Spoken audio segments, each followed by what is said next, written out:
Toujours dans le premier chapitre, ensemble 1 et notion d'arithmétique, la cinquième partie, c'est sur les nombres promis et la décomposition. Donc, on commence par les nombres promis. Donc, on calcule l'ensemble des diviseurs de quelques nombres. Par exemple, D2 égale 1, 2. Par exemple, D5 égale 1, 5. Par exemple, D11 égale 1, 11. D31 égale 1, 31. Donc, la chose commune entre ces nombres-là, c'est qu'il admet exactement deux diviseurs. On appelle ce type de nombre, c'est les nombres promis. On prend un exemple des nombres promis. Donc, le premier nombre promis, le plus petit, c'est 2.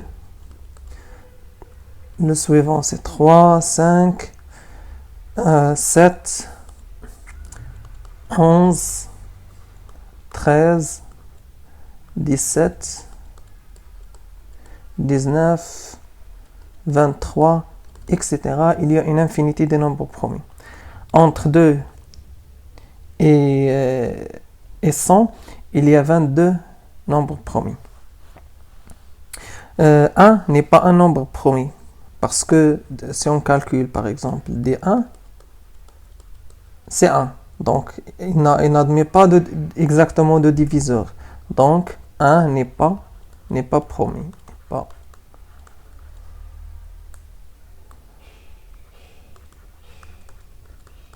N'est pas un nombre promis.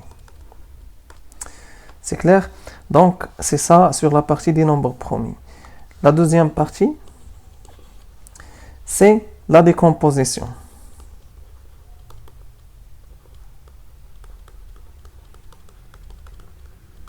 Donc, on prend un exemple pratique de la décomposition.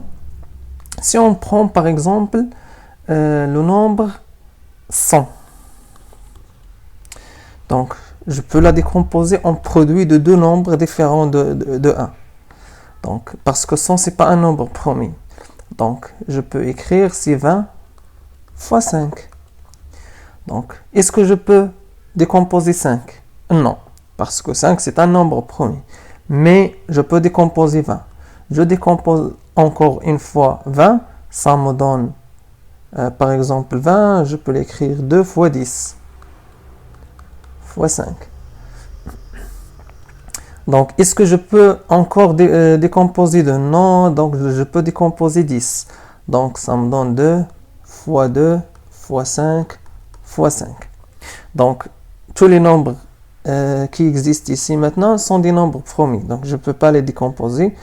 Donc, je peux écrire sous la forme de puissance. Donc, 2 fois 2, c'est 2 au carré. 5 fois 5, c'est 5 au carré. Cette écriture s'appelle la décomposition de nombres 100 en produit des facteurs irréductibles. Des facteurs promis ou bien irréductibles. C'est clair? On prend des autres exemples. Par exemple, je veux décomposer ce nombre.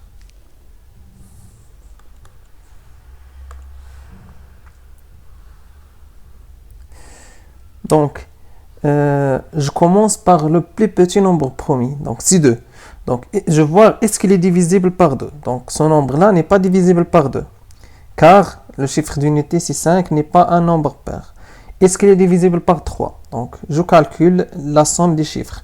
2 plus 6, c'est 8, plus 2, c'est 10, plus 5, c'est 15. 15 est divisible par 3, donc le nombre est divisible par 3. Donc, je divise par 3, le résultat, c'est 875. Donc, est-ce que ce nombre-là, il est divisible par 3?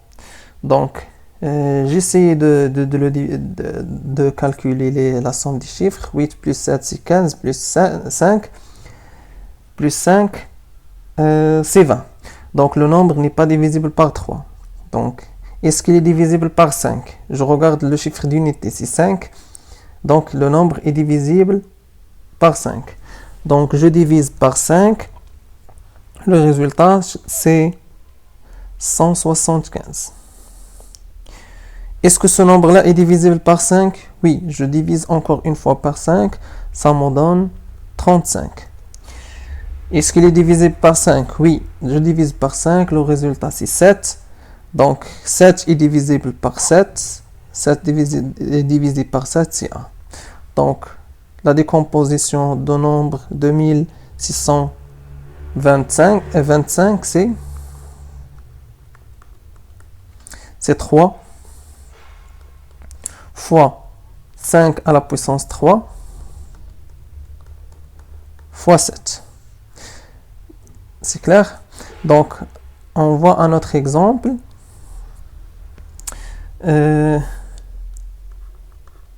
4950.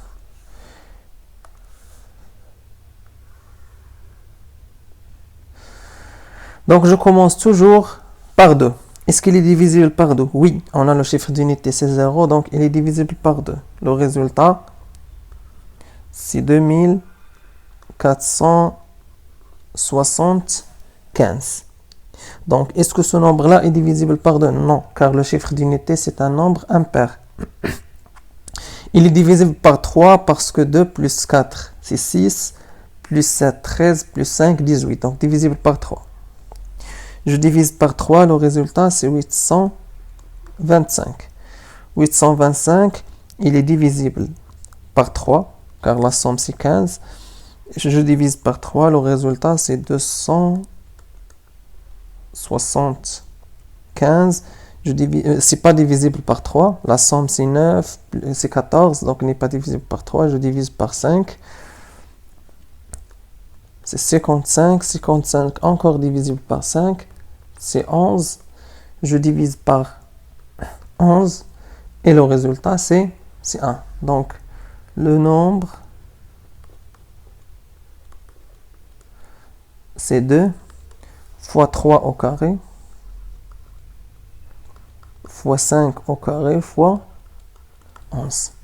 Maintenant, on détermine le PGCD et le PPCM à partir de la décomposition.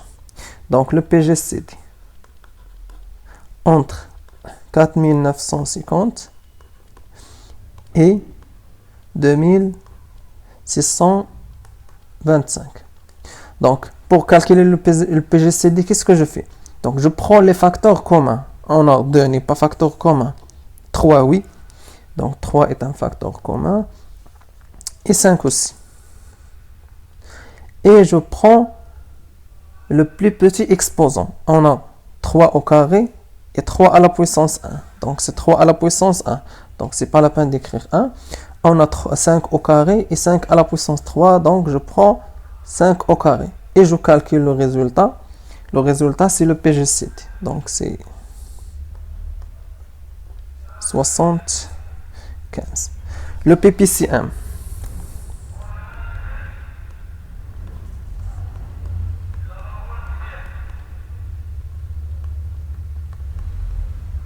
Donc, pour calculer le PPCM, je prends tous les facteurs qui existent dans les deux nombres. Tous les facteurs premiers qui existent dans les deux nombres. Donc, on a 2 et on a 3. 5, 7 et 11. On a 2, existe 3, 5, 7 et 11. Et je prends le plus grand exposant. Donc, on a 2 à la puissance 1, donc c'est 2 à la puissance 1. 3 carré et 3 à la puissance 1. Donc, c'est 3 carré, 5 au carré et 5 à la puissance 3. Donc, c'est 5 à la puissance 3. 7 et 11, c'est juste à la puissance 1. Et je calcule le résultat.